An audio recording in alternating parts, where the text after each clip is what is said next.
eu sou a Hannah e eu vou iniciar o vídeo falando um pouco sobre a expansão marítima portuguesa. Bom, a expansão marítima portuguesa, também conhecida como as Grandes Navegações, ocorreu no século XV na Europa.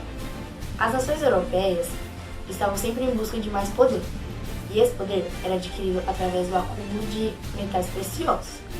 Tal acúmulo que levaria ao que eles chamavam de balança comercial favorável. Mas a Europa estava numa crise desses metais preciosos, dessas matérias-primas. Então, para solucionar esse problema, eles resolveram explorar através dos 7 mares, descobrindo novas terras. Tá, e por que os portugueses foram os primeiros a saírem para explorar? Além de eles terem uma localização muito favorável, eles não estavam envolvidos em nenhum conflito interno ou externo.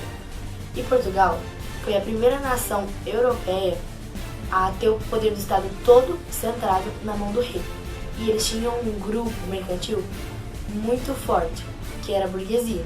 E a burguesia fortalecia a ideia da balança comercial favorável. Os portugueses também estavam desenvolvendo suas artes náuticas, como o aprimoramento da bússola, do astrolábio e a criação da caravela. O principal objetivo que os navegadores portugueses desejavam alcançar era dar a volta no continente africano, mas o processo de expansão marítima português teve seu auge em 1500, onde o navegador Pedro Álvares Cabral anunciou a descoberta das terras brasileiras. Bom, a coroa portuguesa percebeu o interesse da população europeia pelas especiarias que vinham do Oriente. Então Portugal viu uma oportunidade comercial. Então a coroa ampliou as suas navegações em parceria com a burguesia, já que ela precisava de mais homens e mais navios, para que elas pudessem, assim, aumentar o seu número de expedições. E mesmo que essas expedições tenham o seu caráter evangelizador, já que a igreja possuía a sua influência, o principal objetivo ainda era dominar esse novo mercado. E nesse processo, Portugal foi conquistando novos territórios, o que resultou na expansão portuguesa, fez com que eles se tornassem uma potência colonizadora e comercial, contribuindo assim também para delimitar o mapa mundi. E o pontapé inicial para essa expansão portuguesa foi a conquista da Cétua na África, já que assim eles podiam controlar a entrada e a saída dos navios que vinham do Atlântico para entrar no Mediterrâneo. E Portugal conquistou muitos territórios no continente africano, tanto é que existe o Périplo Africano, que são as várias viagens que a coroa portuguesa realizou no século XV, nessa tentativa de encontrar um caminho alternativo para chegar às Índias. E nesses caminhos, Portugal parava em algumas ilhas e regiões do litoral do continente africano e eles não iam perder a oportunidade de fazer uma nova colônia ali. Então, nessas regiões que eles paravam, eles criavam as feitorias para realizar as trocas com os nativos pelos produtos manufaturados deles.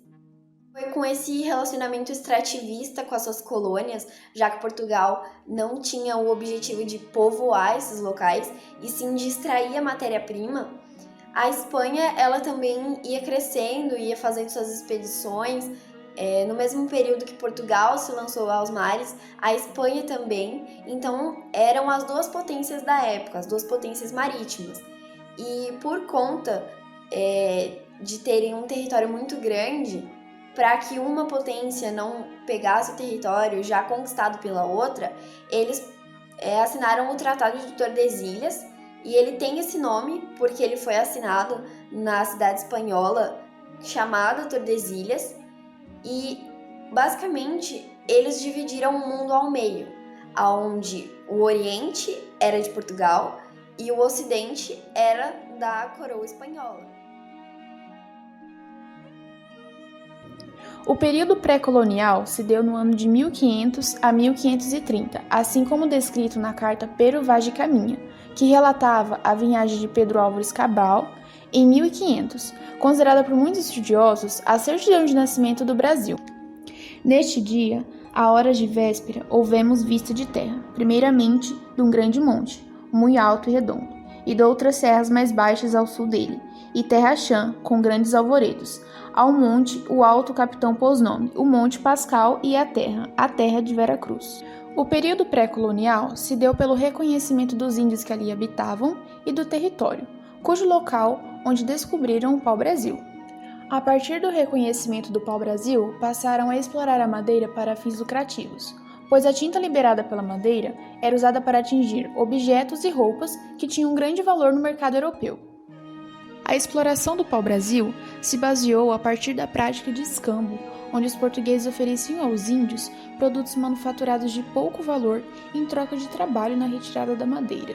Em geral, o objetivo da coroa portuguesa durante esses 30 anos foi manter sua posse territorial e, para isso, mandaram algumas expedições oficiais para reconhecer o território.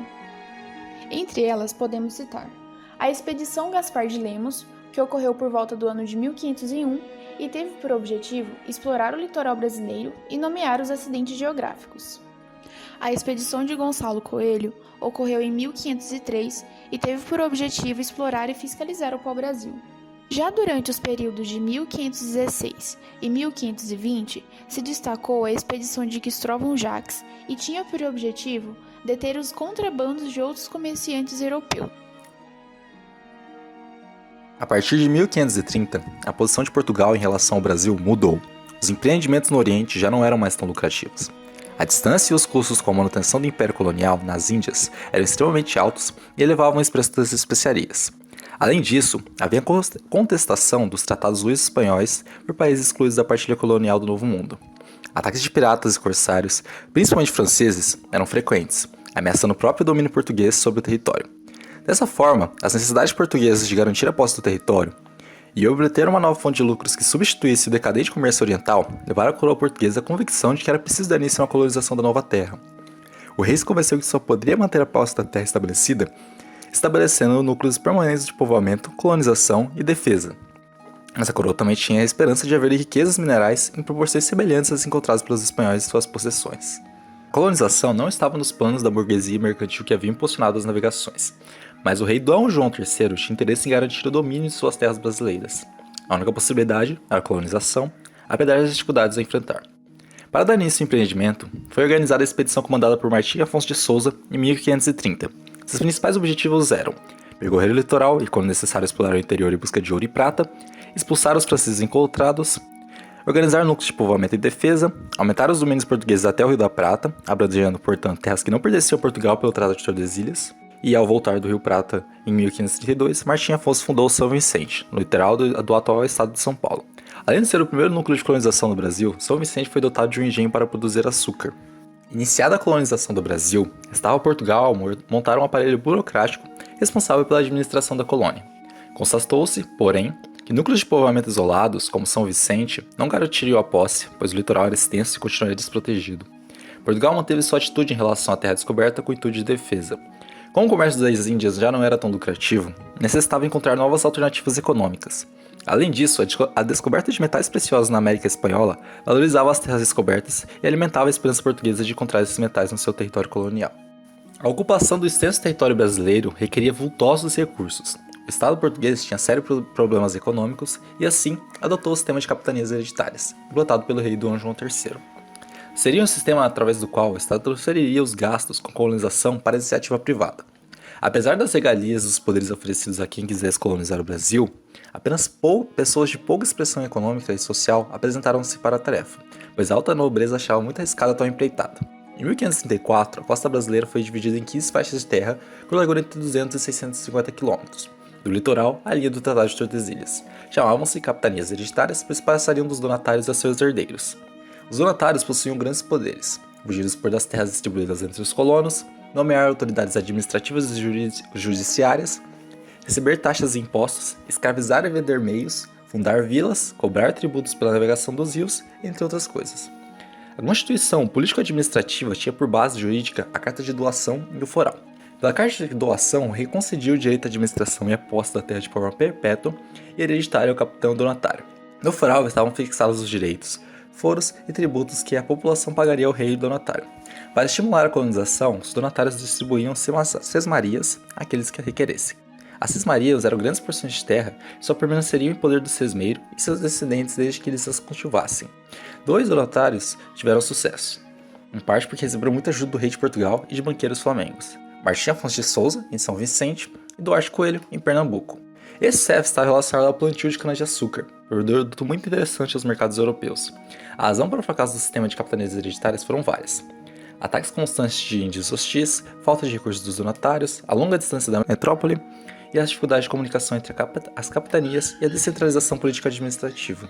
O fracasso do sistema de capitanias levou Portugal a criar um novo sistema administrativo, o governo geral, que deveria corrigir as falhas das capitanias hereditárias e não extingui-las.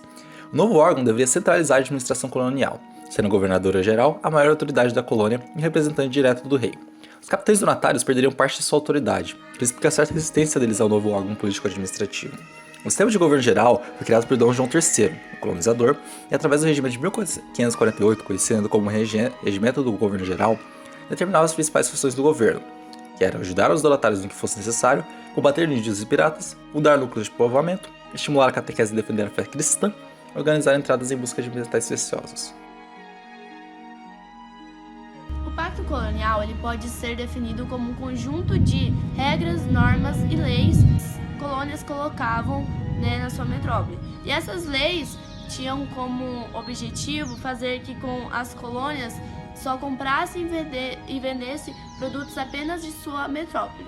Através deste exclusivismo econômico, as metrópoles elas garantiam o seu lucro no comércio, pois elas compravam as mãos de obra-prima mais baratas e vendiam a preços mais elevados.